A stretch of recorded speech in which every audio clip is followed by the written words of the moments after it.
Hello friends, welcome back to the my new video guys and my YouTube channel guys. Today when we are going to talk about guys Samsung phone guys phone bold font how can be off.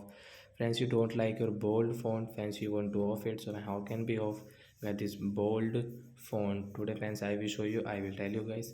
So before starting video friends, first of all go and subscribe the channel guys, click the bell icon, like the video.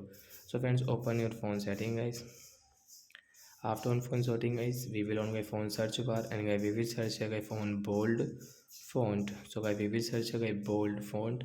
So guys we will tap here friends, you can see bold font is on. So friends, you can off from here. After of guys you can check your phone will not bold, and guys you can find guys your bold font setting in display settings. So guys we will off from here, and friends now you can check your bold font will off guys, you can check.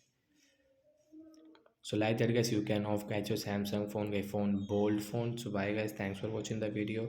I hope friends you understood how to off bold font in Samsung phone device.